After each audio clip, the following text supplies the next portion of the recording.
Illness and Gender, an introduction. Hello everyone, welcome to this class. Today let us first deal with a few questions. They are interesting and they are something I want you to think about. Have you ever wondered whether the illness experience is same for males and females? Or does a society perceive illness in males and females similarly? Are equal treatment options available for males and females who are ill? Now, these and many more questions probably have also troubled social psychologists since the past few decades. And unfortunately, the answers are not very encouraging. The fact remains that gender, in fact, is an important factor which has a lot of implications for illness.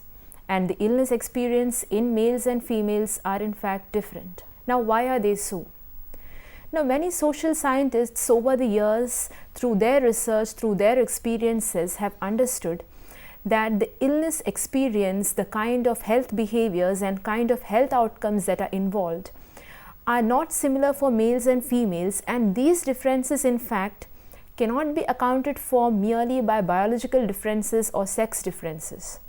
There is gender which is involved as a major factor, and hence gender and sex taken together can only explain what the illness experience is about in males and females.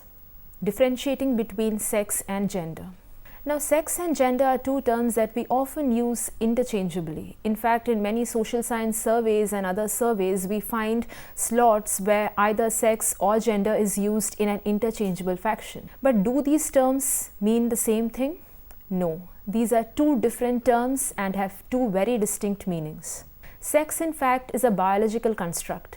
It refers to the biological or physiological or natural differences that are there, and hence when I use the term male and female, I am referring to sex categories.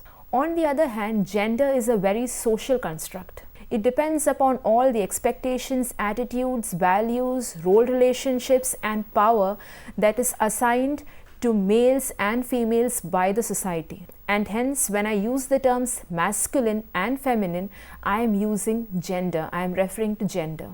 So hence, simply put, sex is biologically determined, gender is socially determined. Sex is a unitary concept, it can stand alone on its own. When I say males or females, they are self-explanatory.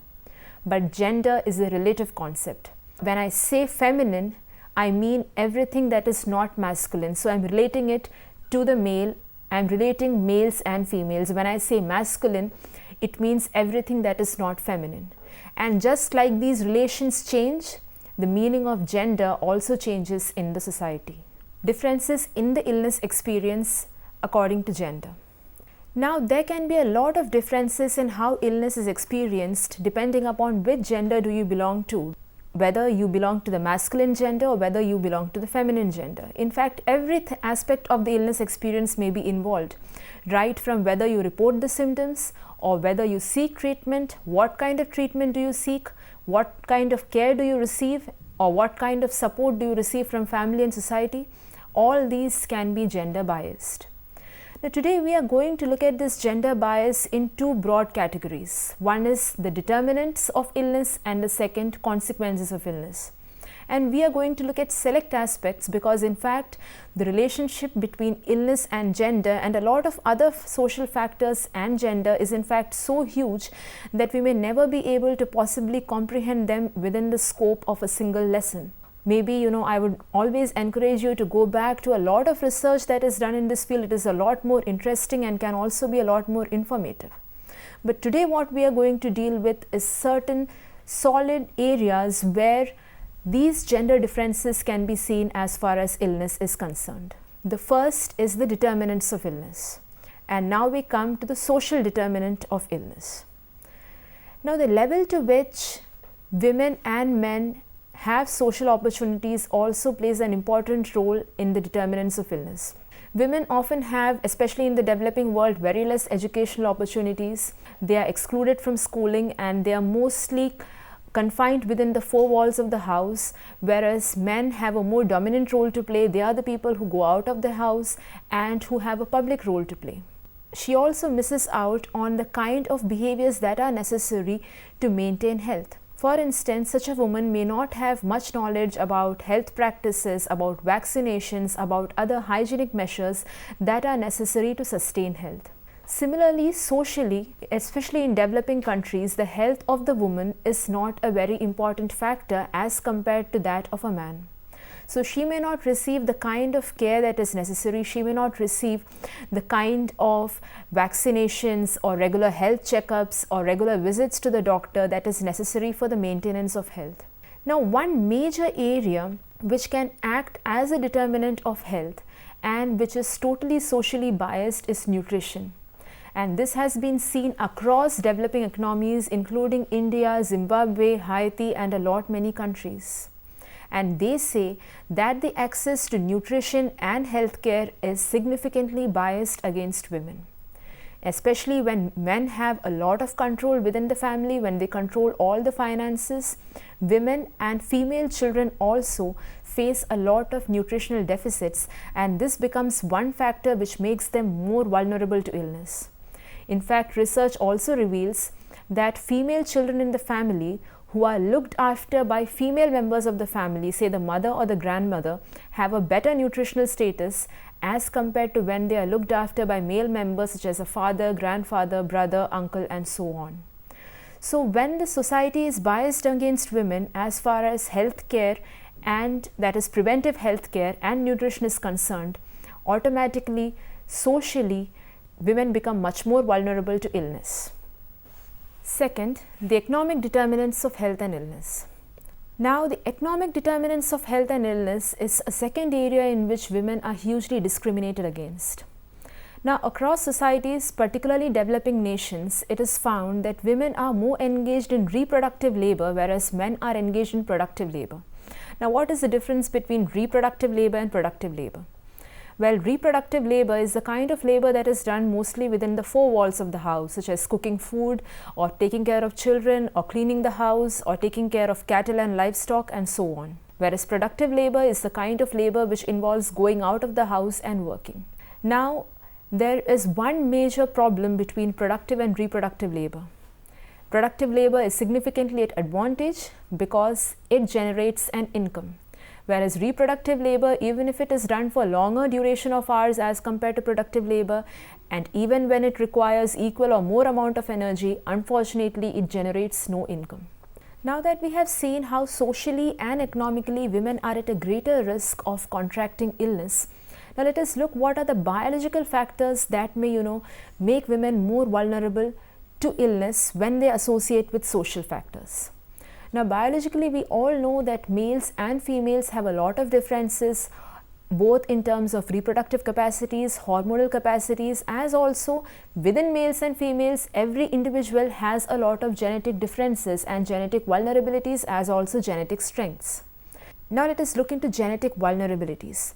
When the case is of any kind of biological disorders or genetic vulnerabilities, male members of the society often gain a lot more support as compared to female members. Let us see this in detail as we come through. So let us look at what are the different areas in which biologically women are discriminated against in the society. First is research.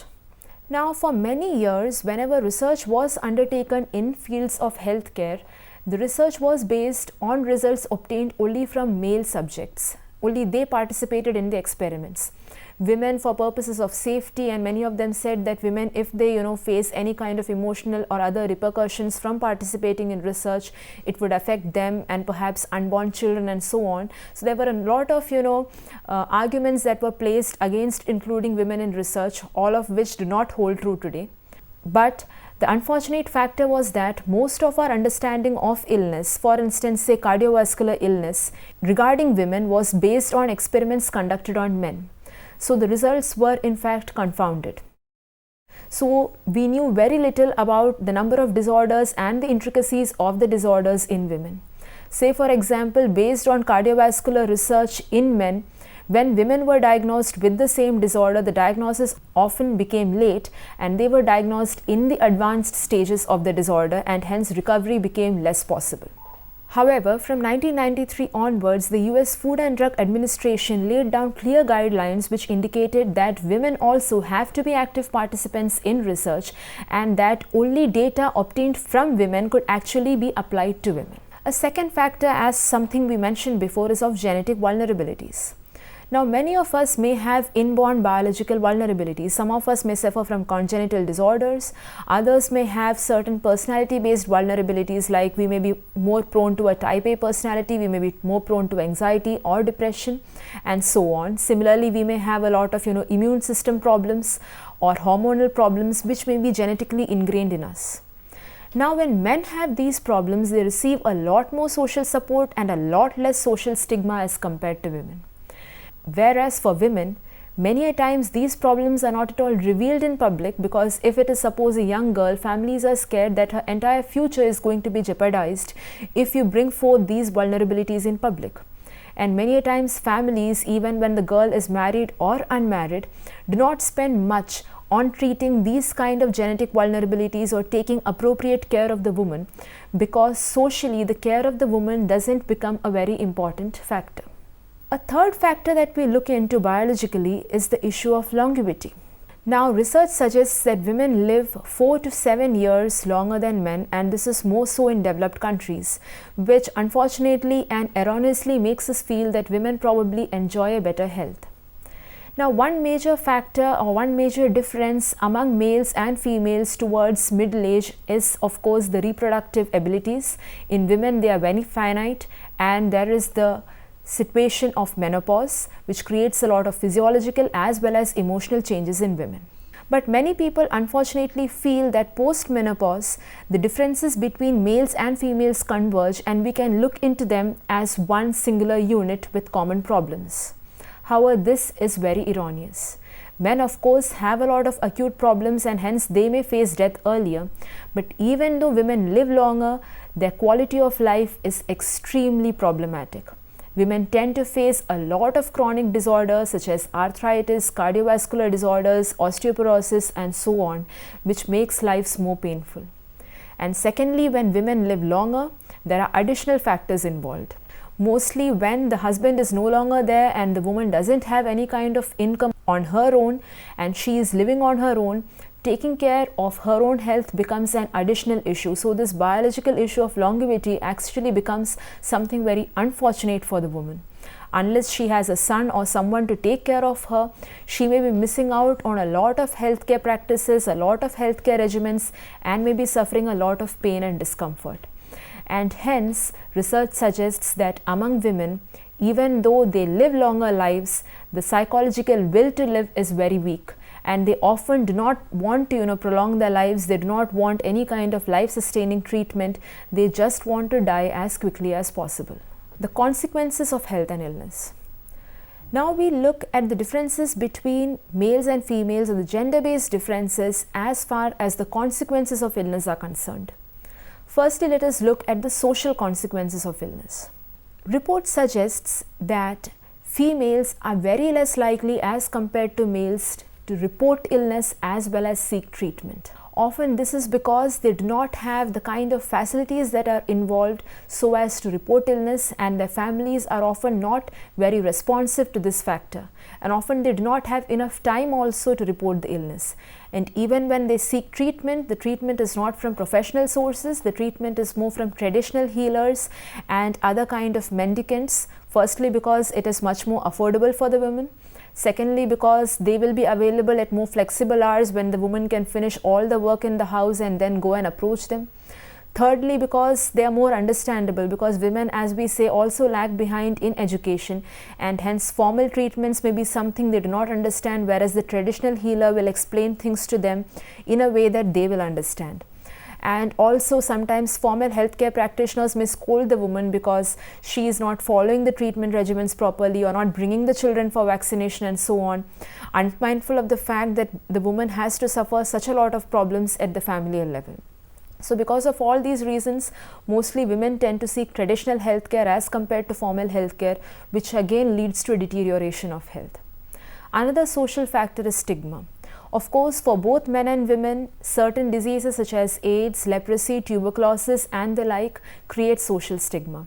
But for women, the stigma is much more higher as compared to that of men. Also, the amount of social support that an ill woman receives is much lesser as compared to men, even when it is from the spouse. Research suggests that married men are much more happier than married women when they are ill, because if in the case of a married man, the spouse takes a lot of initiative to make sure that the husband follows the medical regimen, or they may even attend education programs regarding, say, a disease, diabetes and so on. Whereas when the woman is ill, very less support is received from the husband in all these areas, and hence women face a lot of dissatisfaction when they are ill. Also, research suggests that certain diseases, say diabetes, when it happens to females, they tend to make it part of their own personalities, and they tend to feel a lot of anxiety and depression because they feel that their resources for coping with these diseases is very less. Whereas in the case of males, they have a lot more support, even if it is in the case of insulin or nutrition regulation, because of the factor that sons are more valued in the family, and they tend to see the illness as something that can be combated with, something that can be recovered from, whereas females do not see it in this way. The economic consequences of illness are also very high for women. Firstly, if the woman is unemployed, she may have little or no savings, all of which get washed out when she is ill. Secondly, even if she is working, she is already discriminated against and receives very less pay, resources or insurance from the employers, and whatever little she receives may be actually spent when the illness happens.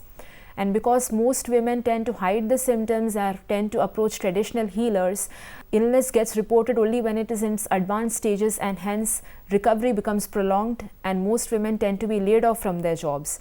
And when they do not have jobs, automatically they do not have any source of income, and this becomes another huge factor. Also, research suggests that when women take some kind of leaves from their work, very rarely do they get support from other members of the family. Even when they cannot fulfill their chores at home, they do not get other family members who will step in for them and help them out. Whereas when a man is sick, say for instance he is involved in agricultural labor, the woman may actually substitute for him and do his job, but this kind of support is not available for women. And when the woman is the breadwinner of the family, is the only female member, the problem exaggerates like anything, because it is like no source of income and all expenditure. Now we come to the biological consequences of illness. Now firstly, one major biological consequence of illness is weakness and vulnerability, and all that a person requires, whether he is a male or a female, is rest and a lot of de-stressing environment, and women are denied exactly this. They lack the care and they lack the de-stressing environment that is necessary for a biological recovery from illness. Often, even when they are ill, they may be expected in many situations, particularly in rural areas and developing countries, to undertake all the responsibilities of the family and sometimes even work outside the home. Even work policies may not take into consideration as effectively the ill health of a woman. Often when the ill health arises from certain kind of harassment, such as harassment at the workplace or other kind of violence, the woman faces extra stress because neither can she report it outside and neither can she face it. So this lack of proper care, the lack of rest, the lack of proper nutrition and the additional stress that is placed on the woman makes biological recovery from an existing illness an extremely difficult task. So it becomes a vicious cycle, an illness leading to stress and the accumulating stress further adding to the illness and perhaps leading to a new illness. And women often get caught up in this vicious cycle with nothing that can actually liberate them. Conclusion. Now, why have we spoken so much about illness and gender? One fact is clear, that gender does modulate the illness experience, and the way a female experiences illness may be in a very disproportionate manner and in a very debilitating manner as compared to the male. So this is one factor we have understood, and this may happen both in the consequences of illness as well as in the determinants of illness. And why are we knowing all this? Why is so much of research done in this field, and why are we discussing it today?